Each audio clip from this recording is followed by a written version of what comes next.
Hello everyone, my name is Jack, and this is Homebrew Heroes, where I share with you all some homebrew content for the game Dungeons & Dragons. Today, I'm going to go over some ways of bringing the Legend of Zelda into your campaign. Now, there's a surprisingly large amount of Zelda content made for 5th edition. Items, monsters, races, Gorons, princesses, you name it. You got lucky.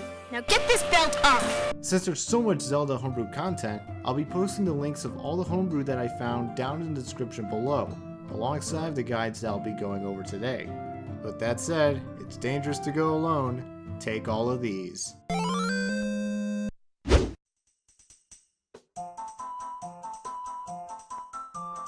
The Zelda universe is rich with stories and adventures, and it's all thanks to the many wonderful characters that roam the lands of Hyrule. Except for Skyward Sword, because we all know Grooses is the only wonderful thing from that game.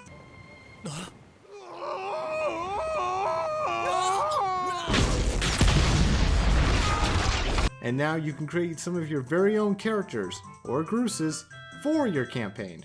Count Mechasonger on Reddit has created Yazzo's Diary of Denizens, a guide that lets you bring 9 races from the Zelda games into your adventures. The first race is the Deku Scrubs, the happy wood creatures that love music, nature, and monkey sacrifices. As the descendants of the great Deku tree, Deku Scrubs live in the forest with their tribe, serving their Deku king and learning about the concept of commerce and business. They aren't the nicest people around, but they deeply care about the land around them and the Dekus that live in them. Just like the N64 games, they can use Deku seeds as a ranged weapon and blind their foes with Deku nuts. They'll also gain dark vision and photosynthesis, which lets them heal themselves if they are in direct sunlight. Those that lie in the desert are the dangerous Gerudo tribes. The tribes are mostly consisted of women that were trained at birth to hunt their prey and master many kinds of weaponry. The tribes can manage themselves without a ruler, but if a male is born, which only happens once every 100 years, they'll grant him the right to be their new king. Some of their past kings include Ganon, Ganondorf, and Ganon. Gerudos will gain proficiencies in many weapons, like long swords, short swords, scimitars, and battle axes.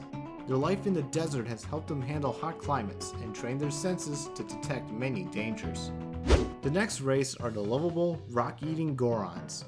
Gorons live near warm areas, such as Death Mountain, and are probably one of the nicest people you'll meet in Hyrule. They are great at mining and crafting items, which they do to sell them for rubies, and then they'll eat those rubies like candy. If you have one in your party, you might not want to have them carrying around the party's golden jewels, unless you want them to disappear. Gorons are quite sturdy, gaining a resistance to fire damage and having a natural AC of 16. They also have the feature Rollout Defense, which lets them curl up into a ball and quickly roll in a straight line. The most common race you'll find in Hyrule are the Hylians. As the humans of the Zelda games, Hylians are mostly normal people that can be found setting up shop in towns and farms, serving as soldiers to protect the land from evil, and delivering mail in very short shorts. Hylians are descendants of the goddess Hylia, who grants them a boon based on the 3 old goddesses, Din, Nehru, and Farror, which I probably just mispronounced. For example, Din's power will grant them a +2 bonus to strength, and their carrying capacity will be doubled. Hylians can also grant a creature temporary hit points once per long rest, with the feature Hylia's Protection. Deep in the lost woods of Hyrule are the Kokiri. These woodland descendants may look young, but they were granted a long and youthful life thanks to their protector, the Great Deku Tree. Each Kokiri will receive a fairy before their 10th year that will serve as their mentor, guardian, and helpbot. The fairy will come with its own stats and abilities, such as Fairy Glow, Flyby, and Magical Resistance. But the Deku Tree and the fairy can't always protect them from the dangers of the Lost Woods, which can corrupt them and turn them into Skull Kids. Skull Kids and Kokiri will share the same traits, except that the Skull Kids will lose the Brave and Fairy Guide features in exchange for the Dark Vision and Impish Magic features. The next race are the Flying Nomads, the Rito, which are basically the less creepy version of the Kenku. The Rito are highly admired across the land for their free-spirited nature and for their gift of flight. Their gift is said to have come from dragons long ago, who have led the Rito tribes until their disappearance from the land. Their flying feature is called Ride the Wind, which lets them use their action to gain a flying speed equal to their movement speed until the end of their turn. They can also see up to a mile away thanks to their bird's eye feature, and they gain proficiency in calligrapher supplies and cartographer's tools. One of the most mysterious tribes in Hyrule is the Sheikah tribe. So mysterious in fact that most don't believe in their existence at all. But they have been around since the origins of Hyrule, hiding in the shadows to protect the land from evil. They were trained to be quick, cunning, and knowledgeable of the history and secrets of Hylian nobility. They even have some magical powers as well. Sheikah can cast some spells like Minor Illusion, Jump, and a new spell, Empty Cicada. This second level conjuration spell lets you use your reaction to summon a wooden dummy to take a hit for you. You then can teleport 10 feet away, giving you a chance to escape or to better position yourself for an attack. The only tribe to exist outside of the realm of Hyrule is the Twilight. They live in the Twilight realm, a world caught between darkness and light.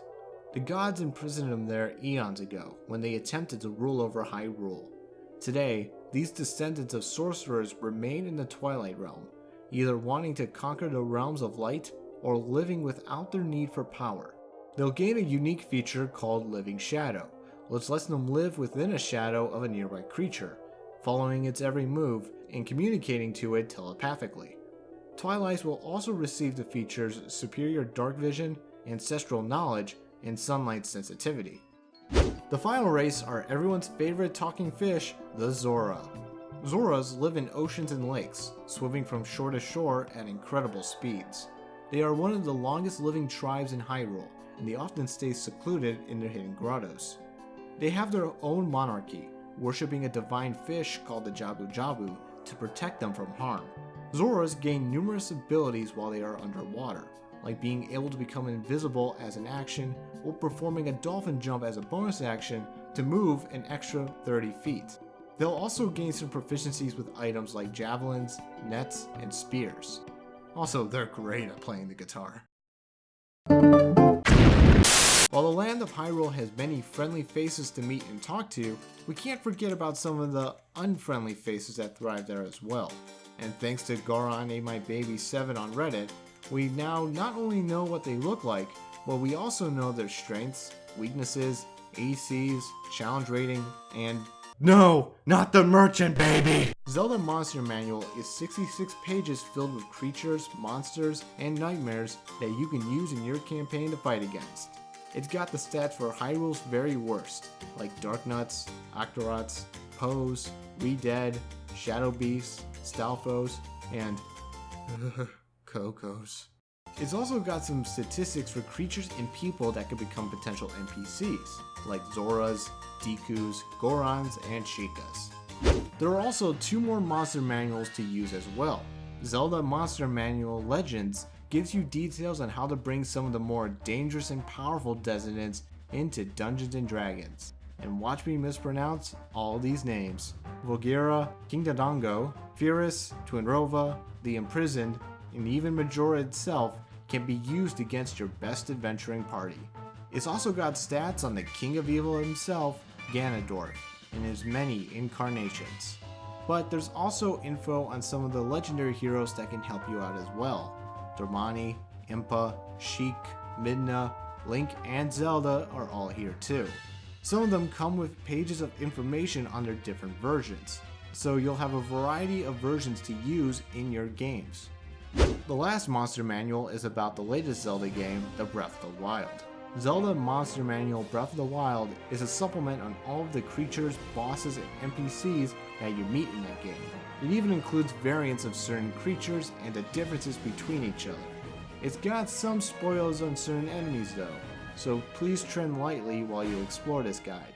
It's got your regular enemies like Choo-Choos, Lizaphos, and Wizrobes. It's got some powerful bosses like Calamity Ganon, Guardians, and Lynels, and it's got different takes on familiar NPCs like Gorons, Gerudos, Zoras, and Link. There's so much Zelda material here that I'm just barely scratching the surface of it all. But I'll bring up one more thing for those that want a unique Zelda experience. Elemental Knight 1 and Redditors in the Zelda Tabletop community, which does surprisingly exist, have worked together to create a unique tabletop RPG set in the Breath of the Wild, called Zelda Reclaim the Wild. It's got everything you need for a Zelda RPG. A 279-page core rulebook, character sheets, a bestiary, player races, equipment, and even a supplement called Zelda Rebuild the Wild, which is entirely devoted to building towns and cities. I won't go over everything here because there's so much stuff here, but I can't help but praise the amount of love and care that these players have put into this game. Even Kotaku couldn't stay silent about this project. It's that damn impressive. Hey, listen! The links to the Zelda Tabletop subreddit and the guides will be in the description below, and I highly recommend checking this out if you want to take your friends on a truly legendary adventure. I call this one the rock bottom.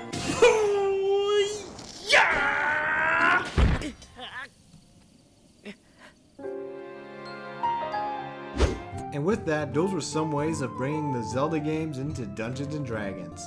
Like I said before, there's so much Zelda content out there waiting to be used. So if you want to find out more, please check out the description below for the Zelda Homebrew I went over, and for the Zelda Homebrew I haven't even gone over today. Let me know in the comments your thoughts of these modules as well. Is it balanced? What changes would you recommend? Anything like that. Also, let me know of other homebrew you'd like me to go over in the comments below as well. Thanks for watching, everyone. Be sure to like and subscribe for more homebrew content and other things legendary. Till next time, bye.